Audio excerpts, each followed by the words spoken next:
Mums dzin, ką galvoja kiti. Mums rūpi, ką mes galvojame, kad jie galvoja apie mus. Realybėj, ką Simas, Petras ar Tomas galvoja šią sekundę apie mane, man visiškai nerūpi, ar ne? Nes aš nežinau, ką jie galvoja apie mane.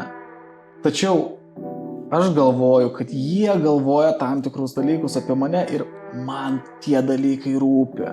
Dažniausiai, ką aš girdžiu iš vyrų, kai jie pas mane ateina į kabinetą, kad jie nori būti išgirsti ir nori būti suprasti. Nes jeigu jie kalbasi su savo aplinka, tai būna tokie du momentai. Vienas momentas būna, kad jie nesureikšminti, ar ne, kad tau sunku, tai būk vyras, susitvarkyk su tuo, ar ne.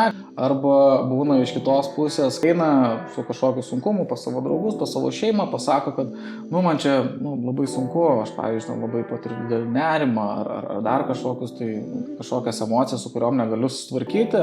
Ir iš aplinkos būna atsakymas, tai tu nesijaudink, viskasgi tvarkoj, einam parūkysim, čia negalvok apie tas nesąmonės, ar ne?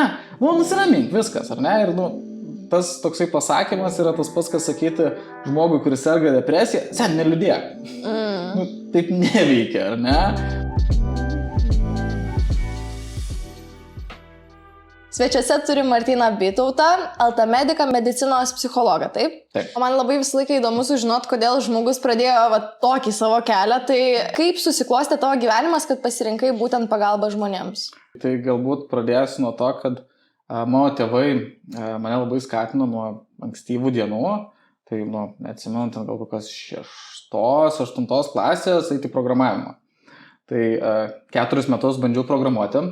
Tai programavimo tokia kaip ir kursas, lankiau mokyklą savaitgalinę ir gavosi taip, kad pirmais metais pastebėjau, kad kažkaip taip lyg ir fainai, lyg man ir patinka, bandom toliau. 2 metais toliau visai patiko, 3 viskas toliau sekėsi ir 4 metais gavosi, kad aš jų nepabaigiau, nes prasidėjo jau rimtas programavimas ir aš suvokiu, kad geriausiu atveju aš būsiu maksimum vidutiniokas ties programavimu, nes aš ten visiškai nesigaudau.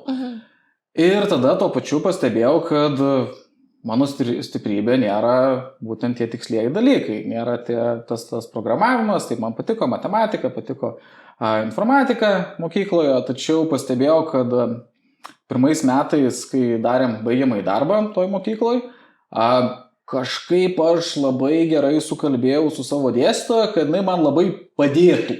Taip įkalbinau ją ir iš esmės žiūriu, kad mano baigiamasis darbas yra labai labai didelių procentų dėstytojos.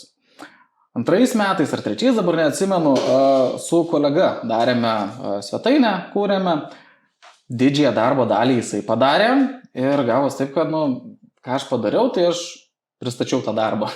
Jisai sėdėjo už kompo, o aš pristatinėjau prieš auditoriją, aš kaip ir gyniau mūsų tą darbą. Ir gavosi taip, kad pastebėjau, kad fainai yra programuoti, ne visiškai mano stiprybė yra bendravime, galbūt dėstyme, tiesiog bendravime su žmonėmis. Ir kažkurio metu teko labai visiškai atsitiktinai susipažinti su žmogum, kuris domėjasi NLP, tai neurolingvistinis programavimas, šiaip psichologai tai vadintų pseudomokslu. Tokia atskira kryptis, kuri nėra labai oficialiai pripažinta, bet tuo metu man 11 ar 12 pasirodė žiauriai įdomu, kad, žiūrėk, čia yra psichologija, kuri yra pakankamai lengvai prieinama, lyg ir veikia, pabandom. Ir susipažinau su žmogum, kuris labai to domisi, jis padarė porą tokių eksperimentų su manim, sakau, pakopijuosiu. Ir pabandžiau su savo draugais, irgi tam tikrus tokius, dabar aš tai įvardinčiau, galbūt ekspozicijas pabandyti su jais ir pažiūrėjau, kaip po pokalbio, po tų ekspozicijų su manim, jie po to pokalbio išeidavo žymiai pakilesnę nuotaiką, negu jie ateidavo. Ir tas man labiausiai ir paskatino, kad man patinka bendrauti su žmonėm ir man patinka, kai po pokalbio su manim jie išeina žymiai laimingesnį nei atėję. Tai galbūt tas buvo toks pagrindas įvardinti. Nes žiauriai, vėl, aš labai ilgą laiką kaip ir domėjausi, 11-12, kuo jis įdomisi, gyvenimo prasme, nežinau, man bent jau tai buvo. Ir aš labai, bent jau anksti, noriu pasakyti, supratau tokią, tai ką dabar vadinu gyvenimo tiesa, tai kad mano darbas turi teikti džiaugsmą. Aš nenoriu eiti į darbą su didelė kančia, gyventi dėl savaitgalių, gyventi dėl atostogų, kad dabar atarsiu, bet kažkada pagyvensiu. Ne, aš noriu eiti į darbą ir jausti jame malonumą. Aš matau, kad aš jaučiu malonumą bendraudamas su žmonėmis ir darydamas juos laimingesnius arba mažiau nelaimingus. Bet toks ankstyvas supratimas, sakyčiau. Netyčia susiklostė dalykai, vėlgi buvo asmeninių tokių patirčių, per kurias reikėjo perlipti. Tai buvo, buvo labai, labai įdomių dalykų, nes prasidėjo iš idėjos apie psichologiją domėjimasis, tai nuo to, kad pradėjau žiūrėti paskaitas, kaip kabinti merginas naudojant psichologiją. Geras. Pasirodo, visos bendruomenės yra tam paskirtos, visokie psichologiniai triukai, viskas, ta prasme, ten kosmosas buvo ir pabandžiau, žiūriu, kad visai lyg ir veikia, man įdomu suprasti, kas veikia žmonės, ir bandom. Geras. Ir tai paskatino visą judėjimą link savęs atradimo, nes mokykloje galbūt ne taip sekėsi būti populiariu ar priimtu, kaip spėjau ir kiekvienas yra patyręs nefainų, nesmagių dalykų. Ir mano tas labai didelis stiprus lūžis įvyko 11 ir 12 klasiai, kai suvokiau, kad mokykla nėra vienintelis dalykas mano gyvenime. Ir kai tas lūžis įvyko, pradėjau domėtis, o galbūt aš galiu padėti kitiem tai patirti. Galbūt galiu kitiem padėti atrasti tą džiaugsmą, tai pavadinkime. Tai tas man kažkaip labai mane pastumėjo link tos psichologijos, nes kaip ir minėjau, turėjau savo suvokime 2 pasirinkimus. Psichologas arba programuotojas. Programuotojas jau supratau ankstyvam amžiui, kad būsiu prastas, tai gal pabando psichologiją, ten įsivaizduoju, gal geriau pavyks. Tai čia buvo mano pagrindinė motivacija galbūt. Geras. Šiaip dar labai užkabino mane viena vieta, kur sakei, kad žiūrėjai ten kaip pakabinti merginas. Ir aš su kitu specialistu esu kalbėjus pas mus podcast'e apie tą ribą tarp manipulacijos ir, mokymosi bendraut. Ir man irgi įdomu visą laiką yra, nes kartais tu gali tikrai su žmogum bendraut ir galva, kaip sakai, triukų tai įvardinant, bet tai yra manipulacija. Ir aš bandau pati, kaip čia sformuot gražiai tą klausimą, tiesiog pati irgi norėčiau suprast, kur yra, riba, kada tai yra manipulacija, ta, blogoji gal, o kada, tu pasitelki kažkokį triuką, kad tiesiog padėt galbūt ne tik, kad ir sau gaut, ko tu nori, bet ir kitam. Tiesiog bus, jūsų santykių gal net geriau visą tai bus. Nes, man atrodo, ir santykiuose, romantiniuose visą laiką vyksta tie triukai kažkokie, apžaidimai, nuolatos. Vėlgi, galbūt, čia tam žmogui, kuriuo manipuliuojama, galbūt taip būtų įsireikšti, tam būtent žmogui būtų labai sudėtinga šitą pagauti, nes iš esmės, kas yra manipulacija, tai toks pagrindinis dalykas būtų, kad siekis gauti tai, ko asmuo nėra nusipelnęs, per kažkokius tai apėjimus aplinkui.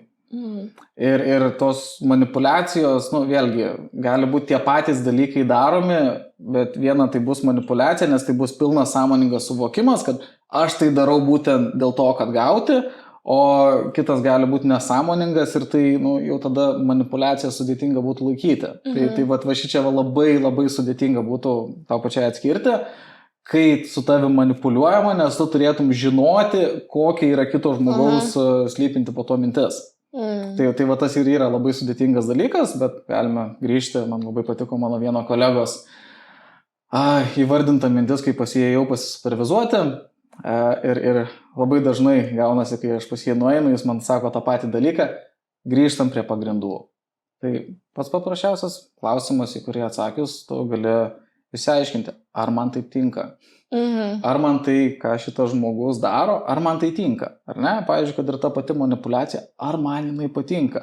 Ar tai, kad mano, tarkim, antra pusė man pagamino skanę vakarienę, kurią aš labai mėgstu, bet jinai galbūt nelabai mėgsta, vardant to, kad aš padaryčiau jai kažkokią tai paslaugą, ar ne, ten, padaryčiau kokius namų remonto darbus, arba būčiau labiau linkęs juos padaryti. Ar man tai yra priimtina, ar man priimtini šie mainai? Jeigu taip, kodėlgi ne? Tada važiuojam.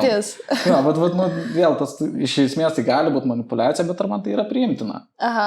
Jeigu man tai nėra priimtina, aš tai galiu įgarsinti ir tada jau galime visai kitaip dirbti su to. Bet visą laiką stengiuosi prie pagrindų grįžti, ar man tai tinka. Geras.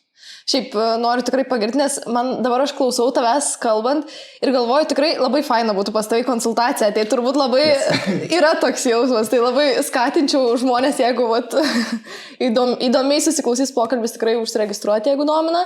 Bet gal norėčiau eiti jau pagaliau prie tos temos, šiaip labai įdomiai kalbam, bet šiandien mes kalbame apie vyrų emocinę sveikatą. Tai aš galbūt norėčiau pradėti apskritai nuo bendro pulso, kas vyksta dabar su ta emocinė sveikata ir ar tai skiriasi kažkaip nuo to, kas buvo anksčiau, prieš 10 metį, prieš dar daugiau laiko?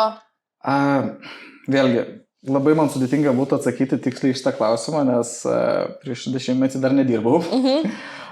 Bet jeigu imant šiaip bendrai tai, kas vyksta dabar, tai ką iš kolegų girdžiu, kurie galbūt ilgiau dirba, aš pastebiu bent jau pas mane asmeniškai vis dažniau, galbūt taip sakyčiau, vis dažniau pas mane kreipiasi jaunesnio amžiaus atstovai. Tai reiškia nuo + -18 iki kažkur tai 45-50.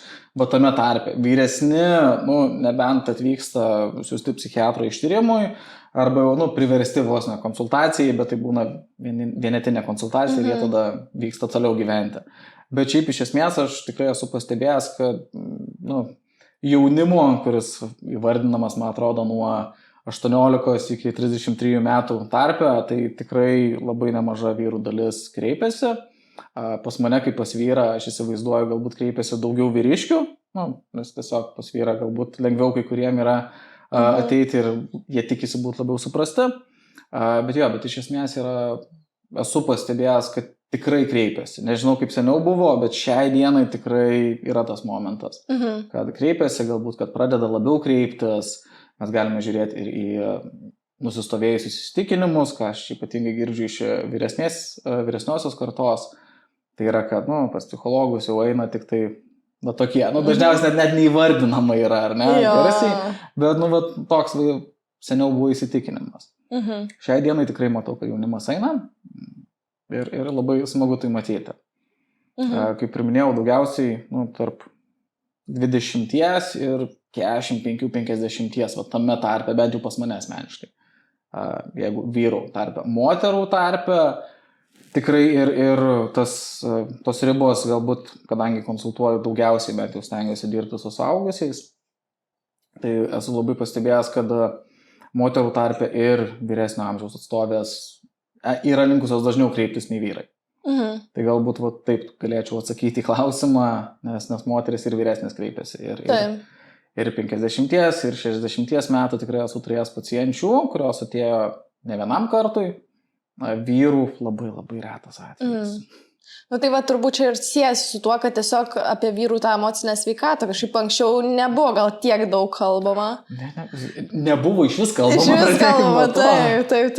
Tai man gal įdomu būtų sužinoti, ar yra kažkoks sakinys ar net klausimas, su kuriuo grinai ateina vyrai, tarkim, į pirmą konsultaciją? Galbūt tas toksai momentas būna, kad, aišku, tie pagrindiniai sakiniai, nežinau apie ką kalbėti, nežinau nuo ko pradėti.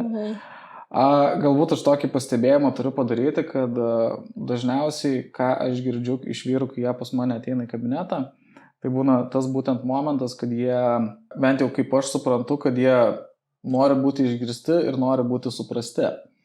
Nes jeigu jie kalbasi su savo aplinka, tai būna tokie du momentai. Vienas momentas būna, kad jie nesureikšminti, ar ne, kad, tau sunku, tai, būk vyras, susitvarkyk su tuo, ar ne, kad, iš esmės iš tos pusės, arba būna iš kitos pusės, kad jie būna nesuprasti.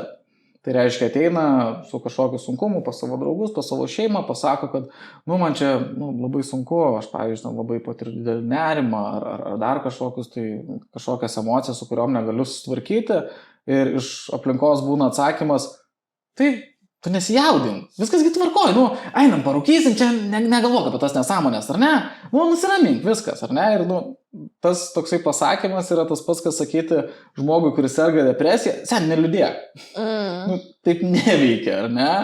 Ir dėl to ir tada vyrai ateina pas mane į kabinetą, nes tie patarimai, pasiūlymai, ką gauna iš draugų, jie neveikia. Nes jie būna labai subjektyvus, iš to, kad aš gerai jaučiuosi, tai ir tu gerai jauskis. Ir ateina ieškoti tų metodų, ateina esu tikrai nekartą turėjęs pacientą, kurio, užklausiu kažkurio metu terapijos, kad, gerai, o kokią dabar problemą norėtum panagrinėti, ar ne, nes lygiai šitą aptarėm metodus, o ką toliau norėtum aptarti.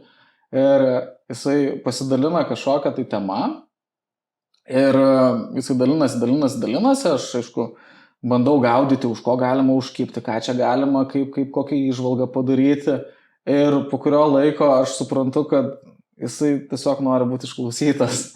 Aš nieko negaliu šitoj vietoj padėti, mano įžvalgos yra visiškai apie nieką, nes tai yra situacija, kuri, iš esmės praeis, ar ne, automatiškai, savaime, tiesiog reikia galbūt išlaukti, metodus kaip išlaukti jau tas pacientas kaip ir turi.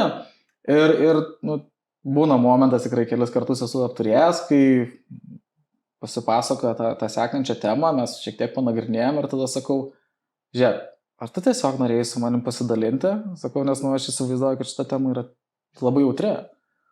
Ar tau tiesiog buvo noras ją pasidalinti, nes aš tau joje nelabai galiu padėti. Ir dažniausiai tai seka palinksėjimas, kad jo, tiesiog aš apie tai su nieko nesu kalbėjęs, nes man gėda, jaučiu kaltę, nemanau, kad kas nors mane supras ar priims su tuo. Ir labai dažnai dėl to kreipiasi, kad tiesiog būtų išgirsti, suprasti, priimti galiausiai ir nenuvyti. Bet įdomus dalykas, kaip pasakai, kad kartais irgi nori tiesiog išsikalbėti vyrai, tai man irgi sunku suprasti, aišku, aš suprantu tą dalį, kad visi yra žmonės labai skirtingi, bet turbūt ta gal dauguma vyrų vis tiek yra linkę labiau neišsikalbėti, o spręs problemas galvoj. Bent jau aš, pavyzdžiui, esu turėjus situaciją tokią net ne per seniausiai su savo vaikinu, kad mes kažkaip kalbamės prieš miegą ir aš kažkaip išsipasakau apie savo kažkokią situaciją. Ir kažkokiu būdu jis man pasakė, sako, bet aš, pavyzdžiui, kai išsipasakau, man tai nepadeda. Ir toks man buvo irgi priminimas, gal nes esu skaičius knygą tą, kur vyrai iš Marso, moteris iš Veneros, ir ten man labai šitą grinai, atrodo, visą tą teoriją į praktiką išnešė, kad iš tikrųjų, taip vyram atrodo, kai kuriem veikia, kad, kas iš to, kad kalbėsiu, aš tik tais irgi, žinai, daviau suprast, kad, sakau, man tada tave lengviau suprast, kai aš žinau, kas vyksta tavo viduj, kad, aš galiu, gal irgi to spaudimo neduoda tam tikroje vietoje ir panašiai. Tai kodėl gal tai yra kartais, kad vyrai tiesiog net nemato prasmės išsipasakot galbūt? Mano atsakymas į šitą klausimą būtų, nes mes, gal kalbėsiu iš vyrų pusės kaip iš savo, tai mes bijome likti nesuprasti, neišgirsti, neišklausyti. Ir koks tada tikslas, jeigu aš atsiveriu ir tada aš būsiu nuvertintas, ar ne? Kad, pavyzdžiui, aš pasakysiu, žiūrėk, man labai yra sunku, ar ne, aš, pavyzdžiui, labai bijau ir mano pašnekovas ar pašnekovė pasakys, tai aš irgi bijau. Ir bet tai buvo dabar apie mane. Ir aš tada nesijaučiu validuojamas. Ir jeigu aš parodau savo silpnąją pusę, savo pažeidžiamą galbūt pusę, tai teisingiau įvardinsiu.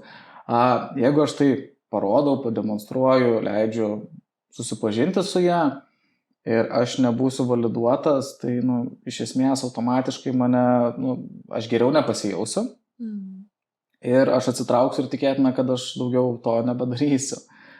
Nes iš esmės, kaip ir minėjau, kas ir būna pas mane kabinete, ką aš labai stengiuosi praktikuoti, tai tą priėmimą, kad aš girdžiu, kad tau labai sunku, aš suprantu, kad tikrai tai būna ir tą neteisimą, nedžedžinimą ir to labai neretai, bent jau mano pacientams aš noriu tikėti, kad ir trūksta. Ir tas ir yra momentas, kad vėlgi labai svarbu yra suvokti, bent kaip aš suvokiu tą momentą, jeigu mes turime kažkokį tai prisiminimą, prie jo yra prisirišusi emocija, ar ne? Tarkim, kažkoks skaudus prisiminimas, kažkokia trauma. Idėja yra tokia, kad kiekvieną kartą, kai aš jį prisimenu, kai aš jį per naują išgyvenu, galbūt kai aš jį pasakoju, tai geriausiai veikia, ta emocija šiek tiek atsiriša.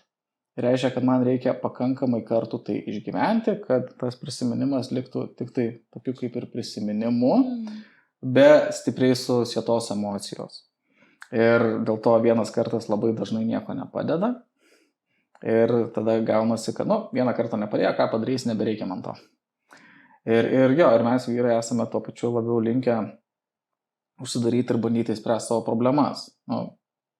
Iš esmės patys ieškoti sprendimų ir pasidalinimas tomis problemomis labai neretai gali iš būtent galbūt senesnių laikų asocijuoti su tuo, kad aš esu nepakankamas, kad su savo problemomis tvarkyčiau.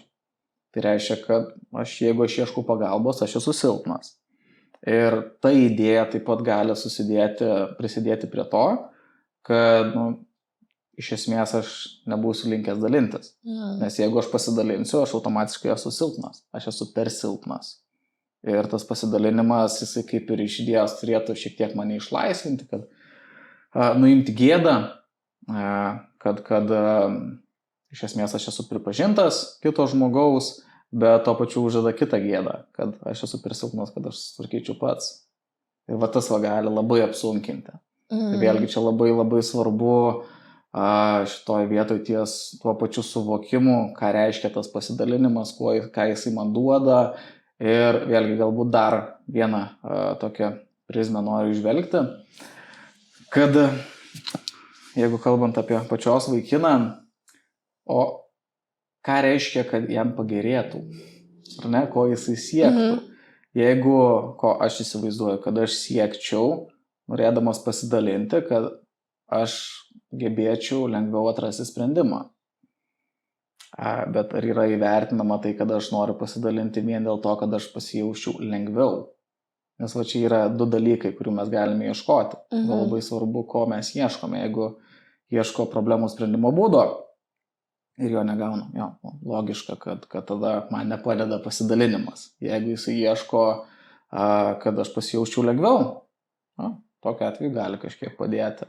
Aš šiaip ir esu, turbūt neužbaigiau tos minties, kad tas ir yra toks jausmas. Aišku, aš negaliu įlysti į vidų, tikrai, aš manau, kad dar labai daug sąmoningumo šitoje vietoje yra, nes tikrai galbūt atrodo, kad tau reikia problemos sprendimo, bet galbūt ir yra ta dalis, kad tu nori, kad kažkaip kitaip gal išklausytų ir panašiai. Bet man, pavyzdžiui, kas man būna tuo metu, kai, tarkim, žinau, kad nori žmogus problemos sprendimo, kurio aš, tarkim, kaip ir negaliu duoti. Ir atrodo, man tai būtų svarbu sužinoti, kaip žmogus jaučiasi, bet tada galvoju, ar aš, nežinant, kaip tiksliai jaučiasi, galiu padėti kažkaip. Ir tada toks būna irgi kažkoks lengvas chaosas, galvoju, tai gal net ir norėčiau paklausti tavęs, ar mes kažkaip galim ir gal net turėtume padėti žmogui, jei matom, kad jam reikia pagalbos, bet net nežinom tiksliai to. Jo, čia pakankamai sudėtingas klausimas. Vėlgi, pirmiausia, galbūt labai norėčiau pradėti nuo to, kad viena iš taisyklių, kuri mano bent jau asmeniniam darbe tikrai yra ir kurią stengiuosi padėti žmonėms suprasti, mes negalime kontroliuoti žmonių. Mes galime jiem daryti įtaką. Tai reiškia, mes su geriausiais norais negalime niekam padėti.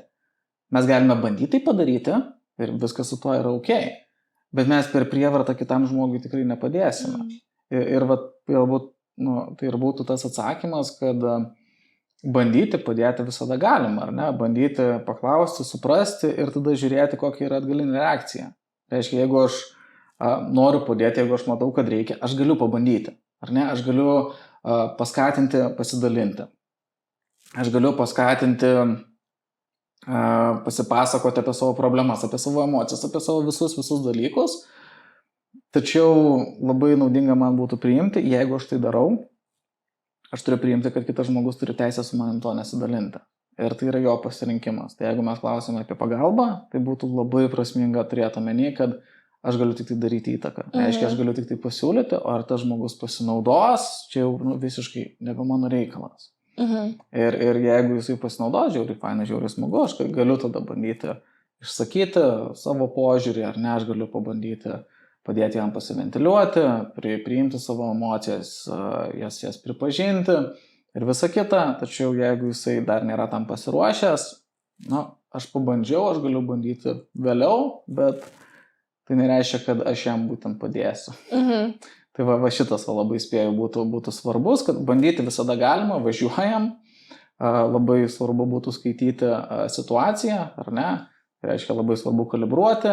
Jeigu aš matau, kad, tarkim, mano antra pusė pasipasakok, ar ne, jinai, nesipasakos, pasipasakok, nesipasakos, ar ne, ir tu matai, kad jeigu jau mes einame link konflikto, ties mano bandymu padėti, tai gali tuo momentu ir būtų naudinga atsitraukti, kad toliau nesukonfliktuoti. Visais kitais atvejais važiuoja. Dėl ko aš dar šitą dalyką klausiau, nes ruošiantis pokalbį iš tikrųjų radau tokią mintį, kad būtent jeigu ten matai, kad žmogui, tarkim, galbūt reikia pagalbos, tai tu neklausk, ar tau reikia, čia apie vyrus kalbant, bet padėk.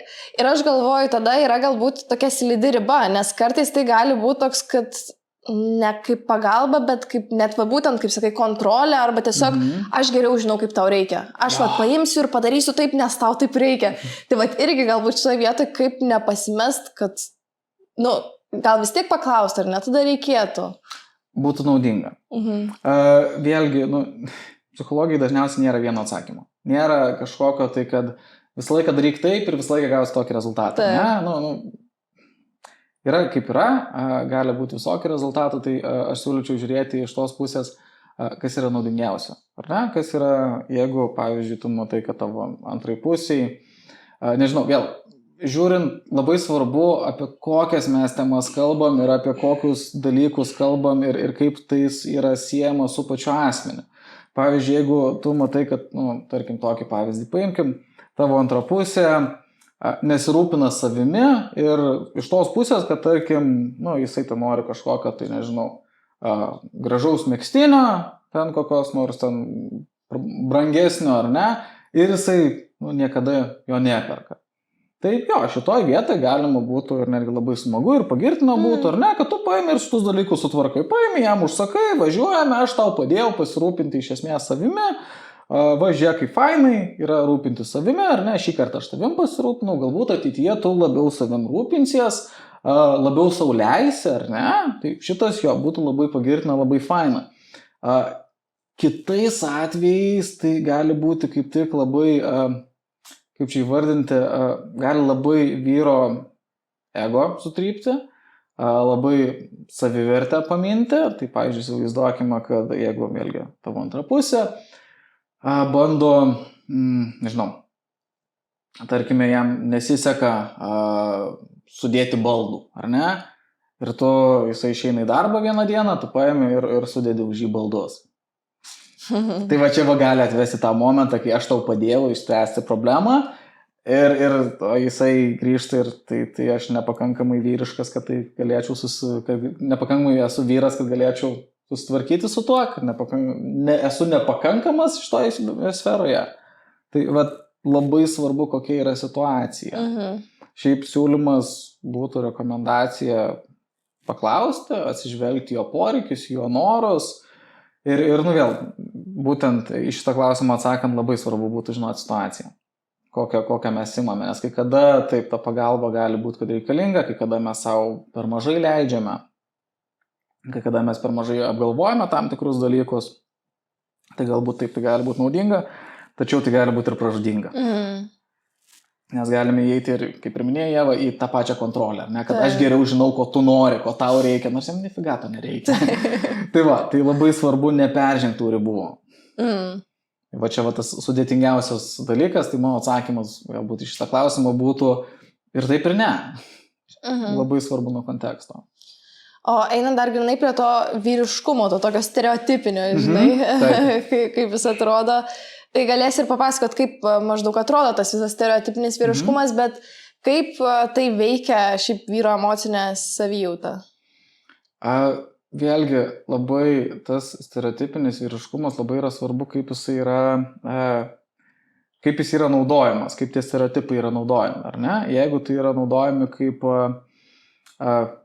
rekomendacinio pobūdžio, kaip kažkokie guidelinai, ar ne, kad žiūrėk lygi ir vyriškumas yra būtent toksai kelias, ar ne, ir aš matau, kad tu galbūt ne visiškai tuo keliu eini, bet galbūt būtų labai smagu ir fainai, kad tu tuo keliu eitum, ar ne, tai pavyzdžiui, ten būtum labiau užtikrintas, būtum labiau veržlus, ar ne, ir visa kita, jeigu tu einama per tokį empatišką, kaip ir būdą, per empatiškąją pusę, viskas fainai, viskas gerai, ar ne, nes mes neduodame to spaudimo.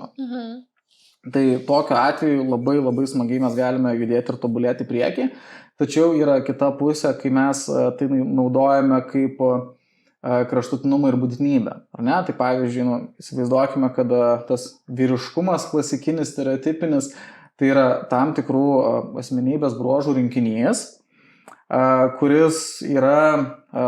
kuriuo dažniausiai pasižymi vyriškosios lyties atstovai, ar ne? Dabar įsivaizduokime, kad, tiek vyrai, tiek moteris visokių mūsų yra, ar ne? Ir, pavyzdžiui, vieni vyrai labiau atitinka stereotipą, kiti vyrai mažiau atitinka stereotipą, ar ne? Ir jeigu tu esi toje pusėje, kur mažiau atitinki stereotipą, arba jeigu esi toje gyvenimo dalyje, kurioje dar nėra kažkoks išugdytas įgūdis, arba dar nėra kaip ir išugdyta asmenybės dalis, ar ne, kurie atitiktų labiau tą vyrišką stereotipą, ir tas vyriškas stereotipas yra brėžiamas kaip riba, kad tu turi būti toksai, bet aš nesu toksai, bet tu privalai būti toksai. Tada tai visiškai žlugdo mus, ar ne, kad, tarkime, vyras turi būti drąsus ir veržlus, ar ne, ir aš nesu drąsus, ar ne, aš nesu veržlus, bet tu privalai toks būti, bet aš nesu. Ir tada aš jaučiuosi menkas, silpnas, ir mano tą drąsumą ir veržlumą tikėtina, kad tas stereotipas ir gniuždo, kad jis kada nors būtų galimas išugdyti. Iš esmės, ar ne? Ir tada mes einame į tokį užburtą ratą, kad aš toks nesu, aš gaunu spaudimą iš viršaus ir tai mažina tikimybę, kad aš toks kada nors tapsiu. Tai jeigu tai yra kaip guideline'ai, važiuojam, ar ne, kad būtų smagu, kad ta kryptim galėtumėm, tarkim, jeigu ten yra skatinama iš antros pusės, kad būtų smagu, kad, tarkim, labiau būtum, kad būtum atsakingesnis, ar ne, kad priimtum sprendimus, labiau būtum užtikrintas, ar ne, labai fainai ir gražu, mes galime link to dirbti. Bet jeigu tai yra kaip visiškų kirvių nukirsta, ar ne, kad tu privalai būti toks, tai tada gniuždo. Tai labai svarbu, iš kurios pusės ateina tie stereotipai, iš kurios pusės ateina tas, galbūt, džedžinimas, taip pavardinkim. Ir tas yra tas svarbiausia dalis.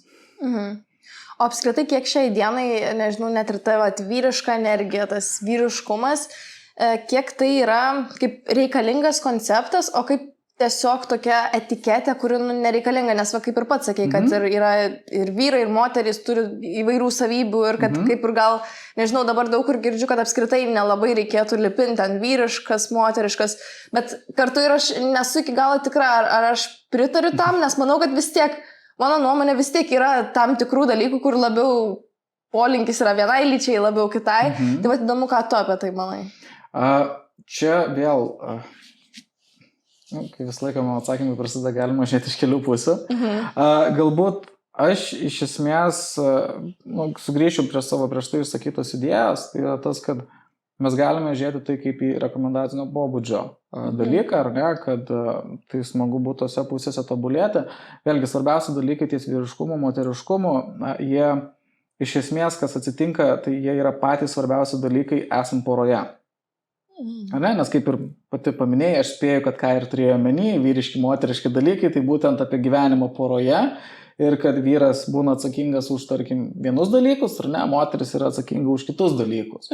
Pavyzdžiui, imkime taip, tokį pavyzdį duosiu, tarkim, vyras būna tas iniciatorius dalykų, ar ne, kad pavyzdžiui, ten, nežinau, tarkim, perkam kelionę, važiuojam, ar ne, aš čia viską padarau, ar ne, aš, tarkim, ten nuperku bilietus, užsakau viešbutį, ten dar kažką, ar ne, ir tada, tarkim, jau antroji pusė būna ta, tarkim, šiuo atveju moteris, ar ne, būna tokia, tu padarai pirmą žingsnį, ar ne, tu nupirkai bilietus, padarai tą, aš tada organizuosiu kelionę, ar ne, aš būsiu ta skrupulingoji, ta tokia, kaip čia, ta krapštukė, ar ne, kur pasidomėsiu tą šalim, kur mes vykstame, to miestu, ką mes galime aplankyti, ar ne, tai svarbiausia šitie dalykai yra poroje, kaip jie vienas kitą papildo, nes jeigu mes imsime tai, kad vyras, kuris yra mažiau vyriškas, ar ne, ir moteris, kuri yra mažiau moteriška, viskas ok, jeigu poroje tie abu žmonės sulimpa, važiuojame.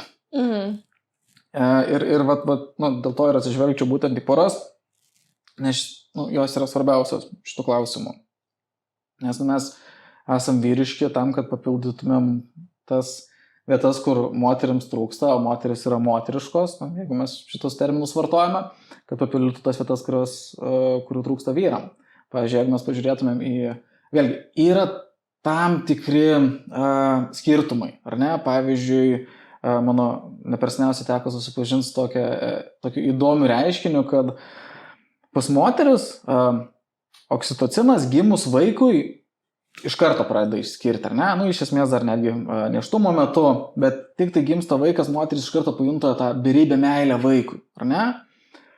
Ir moteriam tuo pačiu augant būtent tam vaikui išsiskiria oksitocinas veikiant kažkokias tai veiklas kartu, bet tos veiklos dažniausiai jos būna ramios, dažniausiai per apsikabinimus ir per tokius dalykus, ar ne, išsiskiria oksitocinas.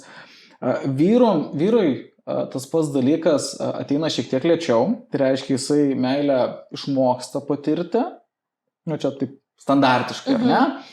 Ir jisai iš esmės ne tik išmoksta patirti, bet ir patiria tą oksitocino įsiskirimas pas jį vyksta dažniausiai per tas aktyvės veiklas, ar ne? Tai per tas visokias imtynės, per tuos visokius, kaip ir stebime mes, ar ne, kai ten tėčiai mėto tos vaikus į orą, tai per tai mes patiriam tą laimę, tą meilę ir per tai mes kuriame ryšį su vaikais. Tai tam tikri skirtumai tarp vyrų ir moterų yra, mes to negalime nuneigti ir tam tikri dalykai yra, bet vėlgi mes labai turėtumėm atsižvelgti, kad ne visi vyrai yra vienodi. Tai reiškia, ne visi vyrai yra vyriški, ne visos moterys yra moteriškos ir iš esmės čia labiausiai svarbiausias dalykas, kas vyksta poroje. Tai jeigu, pavyzdžiui, poroje tas pats vyras yra švelnesnis, ar ne, vyrui įsiskiria tas oksitocinas galbūt per tą ramesnę veiklą, tai reiškia, jis nukrypsta nuo to standarto vadinamo, ar ne, o pas moterį kaip tik jinai aktyviau žaidžia su vaiku ir pas ją irgi šiek tiek galbūt kažkoks tai tas nuokrypis vadinamas. Viskas važiuojam, ar ne? Jeigu poroje mes radome šitą atitikimą, viskas tvarkoja. Labai svarbu, šitas dalykas yra poroje. Aišku, tai gali būti svarbu ir mano aplinkoje, kurioje aš esu, bet pora vienas iš tokių pagrindų, į ką spėčiau, kad reiktų atkreipti dėmesį. Nes vis tiek mes poroje su savo partneriu ar partnerė būname didžiąją laiko dalį. Tai labai šitas suderinamumas būtų svarbus, tas vyriškumas, moteriškumas, kiek jisai įsireiškia. Tai nežinau, kiek atsakiau į klausimą, nes buvo daug nuokrypių. Taip, bet labai puikiai atsakai, labai įdomu. Man dar norėčiau dar šiek tiek eiti prie to vyriškumo, tokio to masculine energy, kaip yra ir feminine, tai pritariu, kad ir moteris gali to turėti ir yra ta riba, kur būna, pavyzdžiui, sveikas vyriškumas ir moteriškumas ir jau yra tas toksiškas. Tai kaip suprast, kur yra ta riba? Aš grįšiu į tai, ką prieš tai buvau pasakęs, tai jeigu yra tas vyriškumas eina per kontroliavimą, ar ne, per kontrolę, tai bus toksiškas, ar ne? Jeigu tas, tarkim, vėlgi vyriški bruožai, ar ne, tai ką mes galime laikyti vyriškais bruožas, tai atsakomybės prisijėmimas, veržlumas, ar ne, atstovėjimas savo ribų ir taip toliau, bet jeigu, kai mes jau peržengiam ribą, ar ne, tai veržlumas tai reiškia bus atsakomybės prisijėmimas, kai aš prisiimu atsakomybę už savo visą šeimą, iš esmės už savo visos šeimos sprendimus, ar ne, visiškai neatsižvelgęs į jų norus. Aš noriu skristi į Italiją, dabar mes visi skrendame į Italiją. Betgi, ten, tarkim, antra pusė sako, bet man ten, pavyzdžiui, aš ten buvus Italijoje, ten daugybę kartų aš nebenoriu, bet aš noriu ir viskas, aš nusprendžiu, ar ne? Tai aš jau pradedu kontroliuoti. Jeigu mes ties to veržlumu, ar ne, būtinai turiu būti pirmas, jeigu nebūsiu pirmas, tai viskas pas mane žlunga, ar ne? Tai vėlgi mes jau perlipam tą ribą. Ties kitais bruožais, vėlgi, iš esmės, kur aš jau pradedu kontroliuoti, kur aš noriu paimti kontrolę, o nedaryti įtaką. Čia bus ta riba, kai jau tas toksiškas vyriškumas pasireiškia, tai reiškia, kur aš tą ribos atstovėjimą, ar ne, kur aš tą gynybos tokį mechanizmą pradedu pereiti į agresiją, ar ne, tai jeigu, pavyzdžiui, su šeima mes kažkur esame ir kažkas man nepatinka kai vyrui, ar ne, iš aplinkos, pavyzdžiui, kažkas pasako kažkokį tai komentarą į mano šeimos pusę, mano darbas būtų kaip vyro apginti šeimą, ar ne, tas toks vyriška energija, ar ne, tai atstovėti už šeimą, padaryti ją iš esmės saugią. Jeigu aš pereinu iš karto į agresiją, tai čia jau tas toksiškas vyriškumas, ar ne, tai kai aš perlipu ribą, kai aš perlipu kontrolę, kai aš perlipu visus šitus momentus, tada jau mes pereinam į tą momentą, kai to jau yra per daug, kai tai jau yra toksiška, ar ne, tai kai aš iš esmės pradedu, kaip čia dabar įvardinti, ta taisyklė būtų, kai aš pradedu kenkti kitiem. Su savo būtent tais vyriškos energijos bruožais. Kai aš neatsižvelgiu kitus, tada jau tai mes galėtume vadinti toksiškumu, toksišku vyriškumu. Bet įdomu, nes pasakai tą žodį agresija atsiranda. Tai esu kažkur girdėjusi, kad šiaip vyrui apskritai reikėtų kažkur padėti tą agresiją, ne tai, kad kažkur slopinti viduje, nes gali prasprogti kažkada. Tai ar čia tiesa, kad tu vis tiek kaip vyras turi tą agresiją kažkur padėti ar sporte, ar galbūt išsikalbant, nes gali po to būti blogai? Taip, pirmiausia, aš galbūt norėčiau, kadangi po šitą pamoką gavau, tai labai noriu ją toliau tęsti. Labai svarbus momentas yra tai, kad agresija tai yra elgesys. Agresija kyla iš pykčio, ar ne? Tai vėlgi mes su pykčiu yra keli momentai, kaip mes galime dirbti. Tai vienas momentas yra, kad mes galime per mintis dirbti, kad to pykčio mažiau kiltų, ar ne? Ir taip pat mes galime dirbti per tą pykčio išveikimą.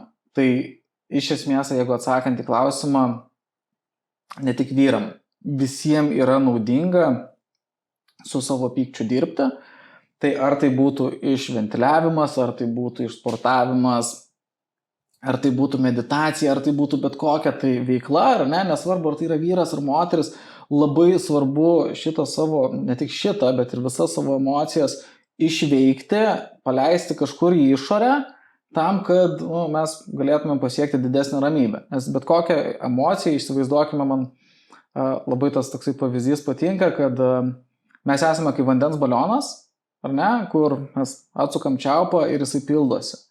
Ir, nežinau, bet esi žaidus su vandens balionais.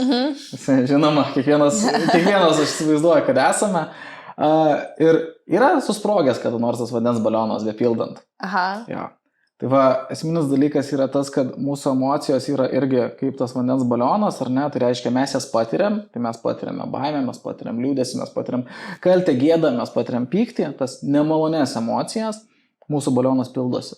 Ir situacijai pasibaigus, įsivaizduokime, kad situacija pasibaigia ir mes magišku būdu sugebam sustabdyti tą savo emocijos kažkokį tai jautimą, ar ne, nors dažniausiai nebūna, nes dažniausiai užsibūnam toj situacijai net nebūdami joje. Tai reiškia, pavyzdžiui, susipykau su kokiu nors kolega arba antra pusė ir aš dar tikėtina, kad porą valandų galvosiu apie tą pokalbį. Vis dar jausiu tą pyktį, ar ne? Bet įsivaizduokim, magišku būdu mes sustabdom tą emociją. Labai svarbu, kad tas balionas kažkuriuo metu būtų ištuštintas. Ne tik tai užsukti čiaupą, bet taip pat ir išpilti tą vandenį iš baliono, tam, kad mes galėtumėm ramiau gyventi, ar ne, tam, kad tas balionas nesprogtų. Vienas iš sprogimo būdų, kaip ir pati paminėjai, yra agresija. Ar ne? Tai gali būti prieš šeimos narius, tai gali būti prieš, darbe, visur kitur.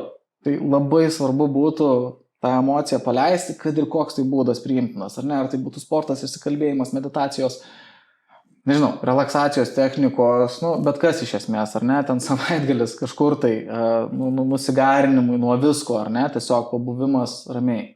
Labai svarbu, kad tai vyktų, nes kitų momentų taip, mes galime sprogti. Visiškai pritariu. Man tik tai visą laiką kyla klausimas šitoj vietoj, pavyzdžiui, daug, man atrodo, dauguma vyrų būtent taip ir tą pyktį išlieja, kad sportuoja daug, randa kitokių būdų, bet kur yra ta riba, labai daug žodžio riba naudoju, bet iš tikrųjų čia norisi man atrasti ribą šitoj temoj, kad kada tu tą problemą kažkur bandai užglaistyti, sportu kažkokiom praktikom, o kur tiesiog tau tai padeda grinai išsiventiliuoti ir tau net nereikia kalbėtis.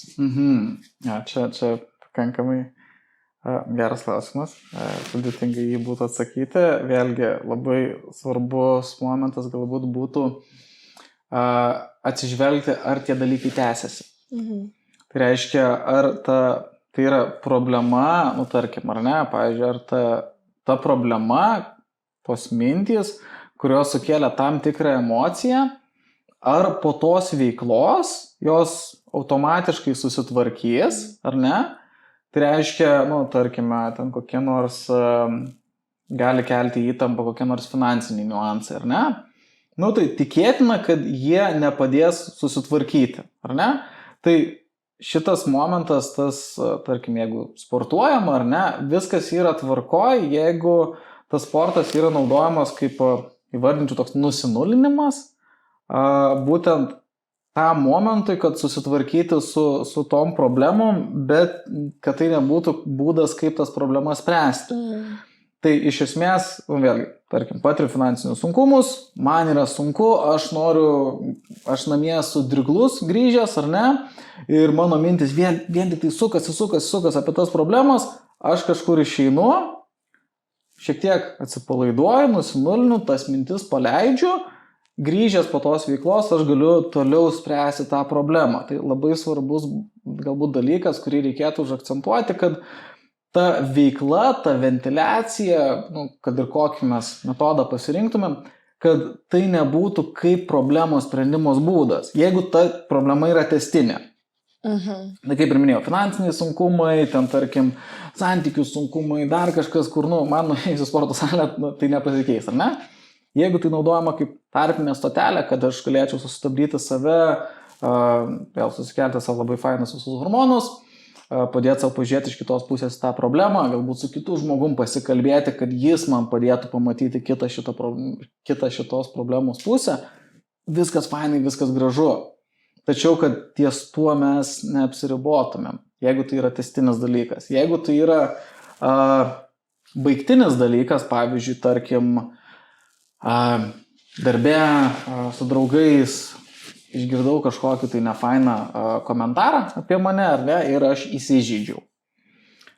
Vėlgi, aš, tarkim, nueinu į sporto salę, ar ne, ten atsipalaiduoju.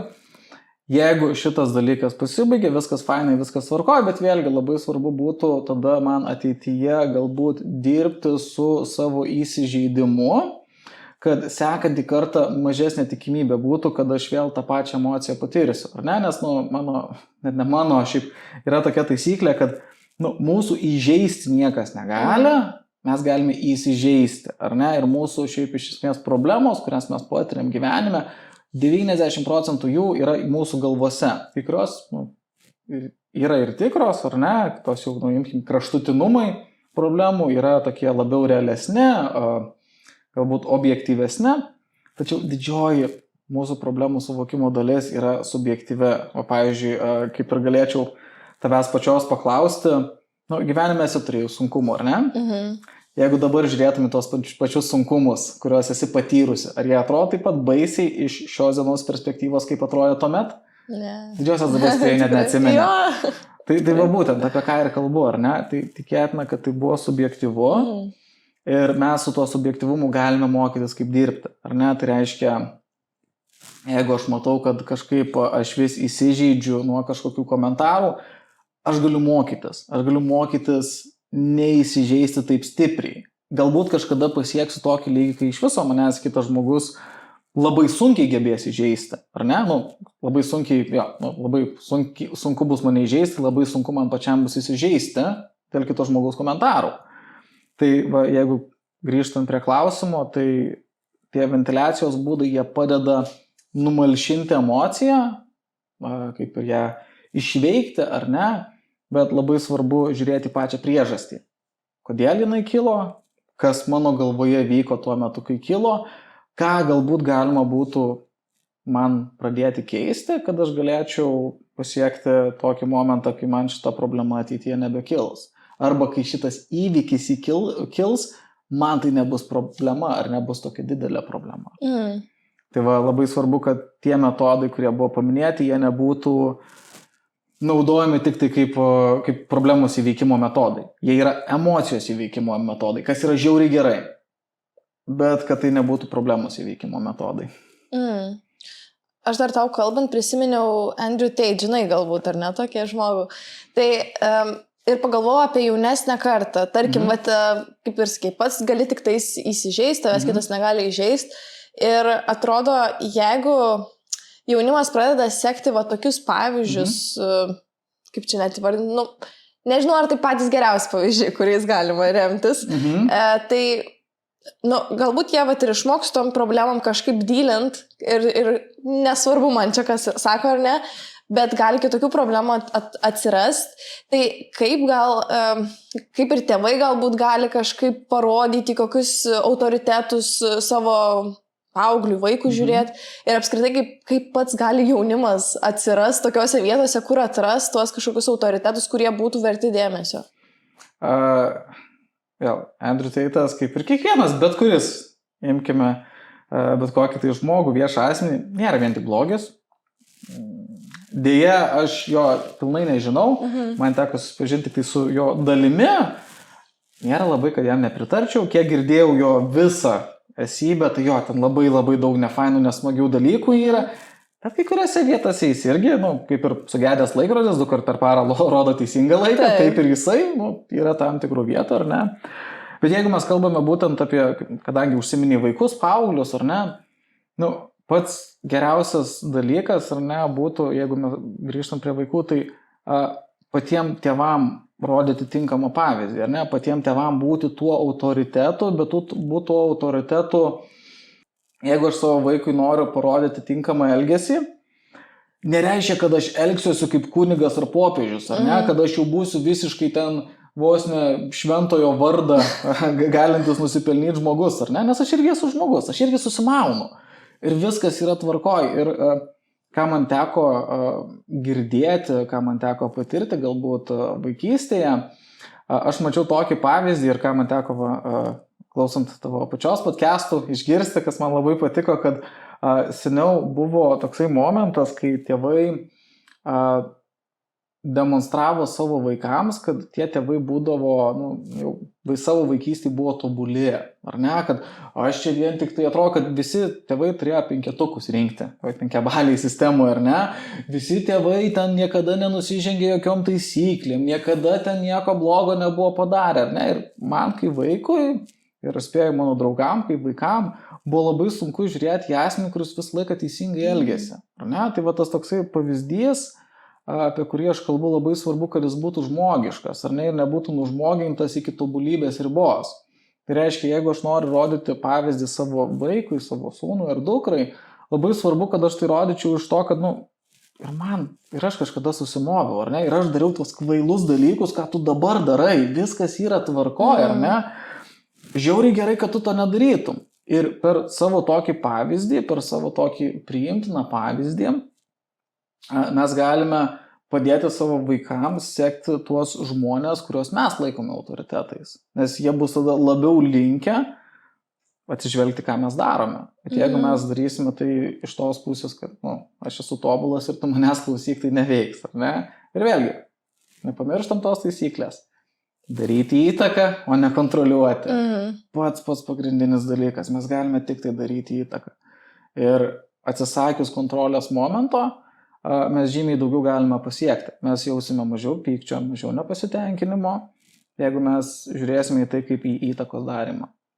Tai va, šitie momentai būtų labai svarbi ties vaikais ir ties autoritetų pasirinkimu, kad jeigu aš savo vaiką versiu, tai reiškia, kontroliuosiu, kad jis žiūrėtų tam tikrą kontentą, ar ne, tam tikrus žmonės sektų, nepavyks. Aš būsiu piktas, mano piktas gadins mūsų santykį duotą akimirką. Jeigu aš priimsiu tą momentą, kad taip, aš galiu padėti šiam mažam žmogui parodyti tai, kuo aš tikiu, galiu aš jam padėti suprasti pasaulį taip, kaip aš jį matau, ir aš jį matau mano suvokimu teisingai, taip kaip įmanoma teisingai matyti, tada aš žymiai mažiau pykčio jausiu, jeigu tas mažas žmogus nežiūrės taip, kaip aš žiūriu, ir tai negriaus mano santykio su juo. Tai reiškia, aš turėsiu galimybę vėliau pabandyti iš naujo. Bet jeigu aš jį kontroliuosiu, šita galimybė užsidarinės po truputį.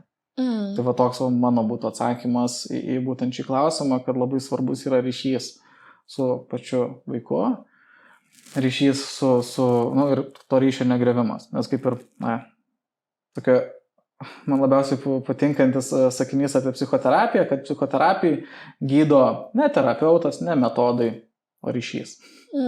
Tarp terapeuto ir paciento. Bet va šitą momentą aš labai norėčiau perteikti ir į, šiuo atveju, tėvystės klausimą ar ne, autoriteto klausimą. Labai svarbu kurti ryšį.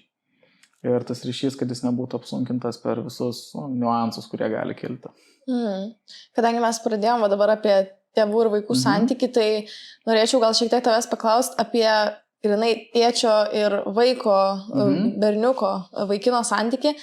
Jeigu vyras užauga ir jaučia, kad su tėčiu santykis, šaltokas, galbūt iš vis nebendrauja arba labai mažai bendrauja, ar norint susikurti tą tokį gerą ryšį su savim, su savo tikruoju aš, ar tau būtina kažkaip atkurti ryšį su tėčiu, ar išsiaiškinti, ar nebūtinai? Aš galbūt iš tos pusės pasakysiu, kad mano suvokimu tai nėra būtina. Nes mes vėl grįžtumėm prie tos idėjos, kad jeigu aš bandau atkurti ryšį su tėčiu, tai kad man turi pavykti. Tai reiškia tai, kad aš tėtį kontroliuosiu tiek, kad aš atkurčiau ryšį su juo, ar ne? Taip aš galiu bandyti atkurti ryšį, ar ne? Aš galiu bandyti mokytis naujų metodų, kaip bendrauti su savo tėčiu, viskas yra tvarkoje su tuo. Labai svarbu, kad aš neužsidėčiau savo to tikslo, kad aš privalau su juo atkurti ryšį. Ir, kai kada, būkim realistais, tas ryšio atkūrimas nebūtinai gali būti įmanomas. Nes, įsivaizduokime, kad, tarkim, tas tėvas, ar ne, yra labai emociškai šaltas, labai menkinantis, žeminantis, ar ne. Ir, neįmanoma yra, kad mes kitą žmogų pakeistumėm. Ir gali būti, kad jisai gali nenorėti to ryšio kurti, ar ne? Tai mes galime įeiti tokį momentą, kur mes bandysime padaryti neįmanomą. Ir kai mes bandysime padaryti neįmanomą, mes savo išsikeliam tikslą, tada tas tikslas yra neįmanomas ir viskas. Aš tada žlungu ir mano savivertė nuo to gali nukentėti. Tai galbūt aš norėčiau performuluoti tikslą, jeigu mes eitumėm link ryšio kūrimo, kas yra fainai ir gražu, kad tikslas būtų kurti ryšį su tėčiu, ar ne? Kad mano, šiaip iš esmės, jeigu taip šiek tiek nukrypsim nuo temos, labai svarbu keliant savo tikslą, kad to tikslo įgyvendinimas priklausytų tik nuo manęs. Tai reiškia, jeigu mano tikslas yra sukurti ryšį su tėčiu, šito tikslo gyvenimas priklauso nuo manęs ir nuo mano tėčio, ar ne? Jeigu taip, automatiškai aš galiu būti pasmertas, kad man tai nepavyks, nes mano tėtis nenori kurti ryšio, ar ne? Jam tinka toks, koks yra, o aš noriu daugiau. Jeigu aš keliu tikslą kurti ryšį su tėčiu, tai visiškai čia yra mano dalykas. Ir su tokiu tikslu aš galiu gyventi, aš galiu jausis maloniai, ar ne? Kad aš bandau kurti tą ryšį. Bet tas ryšys su tėčiu, jisai vėl ne visada gali vykti, visą laiką skatintina ir gerbtina, viskas faina, jeigu tu tai darai, bet mano visą laiką taisyklė yra, kad iš esmės nestatyti ant kitų žmonių, nes vėl ryšys priklauso nuo dviejų žmonių, tai bandymais viskas bet neapsiriboti vien tik tai, kad aš privalau sukurti. Mes galime pažinti save per kūrimo ryšį su tėčiu, ar ne? Mes galime atpažinti metodus, kuriais, tarkim, mano tėtis naudojosi tam, kad išugdytų mano tam tikrus bruožus, viskas tvarkoja su tuo. Bet būtent sukurti ryšį, tokį vėl mes turėtumėm atsižvelgti tai, kad sukurti ryšį tokio, kokio aš noriu, ar ne? Tai šitas gali būti nepasiektina. Tai labai nerekomenduočiau būtent ant šito apsibrėžti, tokio tikslo siekti, nes tai gali būti labai nenaudingas ir destruktyvus tikslas. Siekti ryšio, viskas fainai, viskas gražu, bet ne visada mes tai padarysime.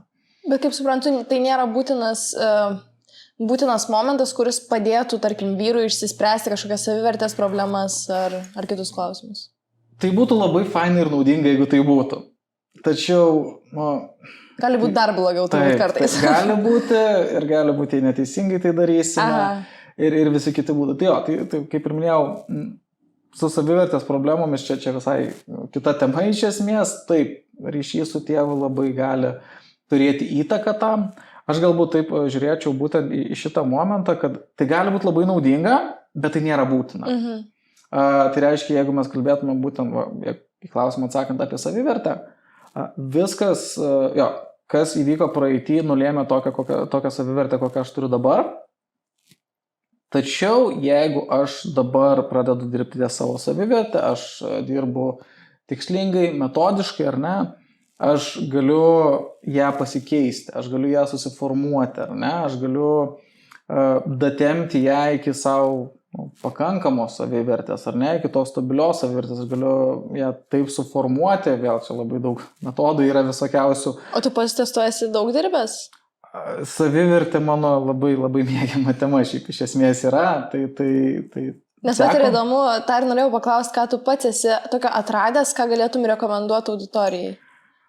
Jeigu su savivertė, girti save. Bet girti save ne tiesiog atgirti. Ar ne? Labai dažnai aš gaunu tokį momentą, kai aš šitą pasiūlau žmonėm, pacientam, ir jie sako, tai girti save negerai. Ir tada mano visą laiką klausimas būna, o keiki save? Peiki? Kaltini? O giri? Ne. Narcisizmas jau čia. Narcisizmas.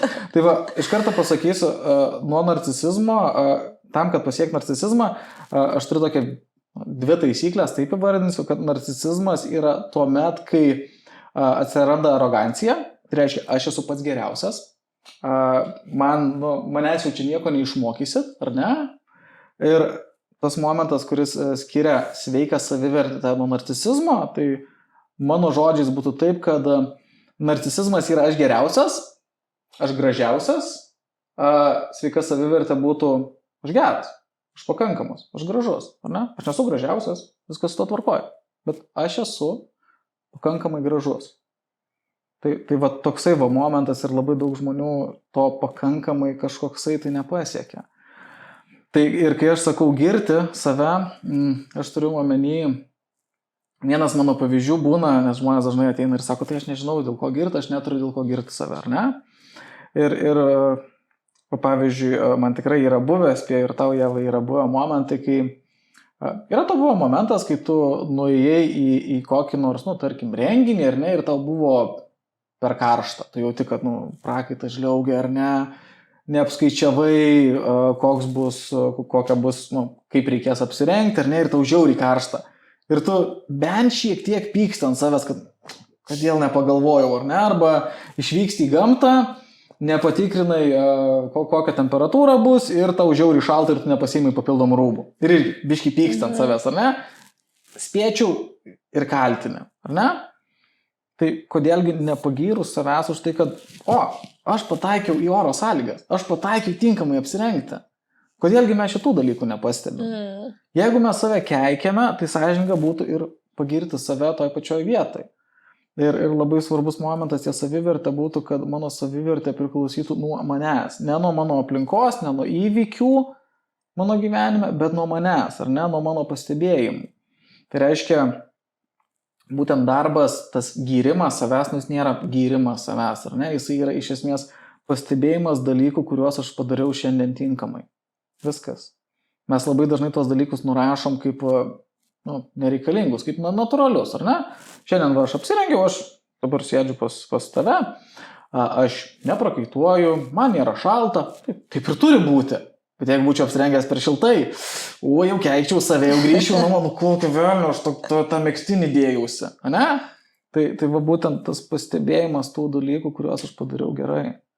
Jis yra labai svarbus tam, kad aš jausčiausi maloniai apie save, tam, kad aš save matyčiau iš tos pusės, kad aš esu pakankamas, aš padarau ir gerų sprendimų, ne tik tai blogi, nes mes esame užprogramuoti labiau matyti kančią nei malonumą. Tai reiškia, jeigu aš, tarkim, įkaitinčiau geležį ir meščiau į tavo pusę, tu automatiškai pasitraukti, net negalvojus, ar ne?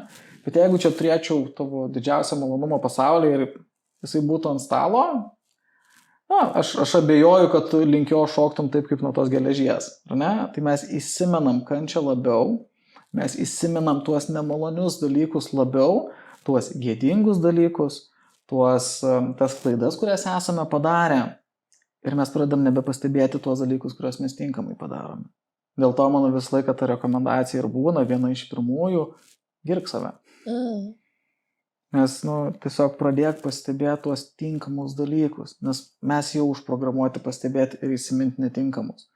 Tai bandom perprogramuoti save, kad matytos fainus dalykus, gerus. Ir juos įvertinti. Nes mes jų tikrai nevertinam. Labai fainas patarimas. Tai. Ir dar aš net galvoju, ten, sakei, labai akcentuoja tiesiog smegenys turbūt tuos blogus dalykus, bet dar ir vienas dalykas, man atrodo, yra bent jau kiek aš ir savo aplinkoje matau, kad vyrai savo vertę kaip lygų ženklą deda rezultatas kažkoks, tarkim, darbai, ten pinigai ir panašiai. Tai kiek šitas lygybės ženklas vyro emociniai sveikatai turi įtakos? Čia baisiai blogai, labai čia negerai. Gal aš norėčiau, šiaip iš esmės vėlgi, kaip ir minėjau apie tą tikslo kėlimą ar ne, tai jeigu mes keliame tikslą, kuris nepriklauso tik nuo mūsų, mes automatiškai savo vertę užprogramuojame, kad jinai nepriklausytų nuo mūsų. Reiškia, jeigu, tarkime, įsivaizduokime, einu į darbo pokalbį, ar ne, ir aš įsikeliu savo tikslą, kad gauti darbą. Automatiškai aš perdodu savo, nes mano tikslas bus toksai ir tas rezultatas man pasakys, ko aš esu vertas, ar ne? Ir tada automatiškai gaunasi, kad aš savo vertę atiduodu kitam žmogui ir tu nuspręs, kokia yra mano vertė, ar ne? Tu nuspręs, kokią aš matysiu savo vertę. Vietoj to mes galėtumėm daryti, kad mano tikslas būtų kuo geriau pasirodyti interviu, kuo sąžiningiau, kuo nuoširdžiau sudalyvauti, ar ne, kuo labiau apgalvoti klausimus. Tada viskas ok. Ir būtent kai vyrai išsikelia tą lygybę, kad mano vertė yra lygų rezultatas, jeigu tas rezultatas priklauso nuo manęs, ok, važiuojam, ar ne? Jeigu, tarkim, imkime tai, kad mano rezultatas priklausytų nuo, tarkim, aš esu duobkasys ir kiek aš duobių iškasiu, tiek aš gausiu pinigų, ar ne? Ja, ok. Tada galime šiek tiek bandyti sieti, aišku, čia yra ir resursų klausimas, bet iš esmės toks plius minus būtų galbūt šiek tiek adekvatesnis lyginimas, ar ne? Bet ir tai mes galime apsibrėžti ties tuo, kad išsikeliam savo aukštesnį tikslą, nei mes turime resursų. Tai čia irgi eitumėm į klaidą, bet iš esmės, jeigu aš, tarkim, kaip psichologas, ar ne, sakyčiau, kad išsikeliu tikslą, kad aš turiu turėti daug pacientų, ar ne, kad turėčiau daug pinigų. Bet ne tik nuo manęs priklauso, kiek pas mane pacientų ateis. Ne? Ir tada aš vėl savo vertę atiduodu pasauliui, atiduodu kitiem. Ir mano pasiūlymas, rekomendacija šitoje vietoje būtų vertinti patį procesą. Man labai patiko, buvo vienas mokslinis tyrimas atliktas su vaikais. Tai pokalbio dėlei kontrolinės grupės mes čia nekišame. Buvo dvi grupės vaikų. Viena grupė, jos abidvi gavo užduotį kažkokią, tai ar ne, kurią turėjo atlikti ir pirma užduotis buvo pakankamai lengva. Abidvi grupės sėkmingai tą užduotį atliko ir tada grupė A, pavadinkime, gavo paskatinimą tokį, ar ne, pastebėjimą, kad kokie jūs esate protingi, kokie jūs esate gabūs, jie gavo paskatinimą už rezultatą. Grupė B gavo paskatinimą už tai, kad jie stengiasi, kokie jūs šaunuoliai, kad jūs dėjote pastangas, ar ne? Tada davė sudėtingesnę užduotį ir grupiai A, tie, kurie buvo protingi, jiems sekėsi mažiau, jiems sekėsi prasčiau atlikti tą užduotį, reiškia mažesnis procentas iš grupės A vaikų atliko sėkmingai tą užduotį. Beveik visi ar didžioji dalis iš grupės B atliko sėkmingai užduotį. Idėja yra tokia, bent jau kas tenais buvo svarstoma, tai būtent dėl to, nes grupė A, jeigu jinai atlieka užduotį, jinai yra protinga ir gabi. Tačiau jeigu neatliks užduoties, viskas, automatiškai mes einame į kitą pusę, ar ne? Jūs esate nepakankami, jūs esate, durniai, negabūs. Grupė B, nesvarbu, ar jiems sekas ar nesiseka, jie vis tiek stengiasi.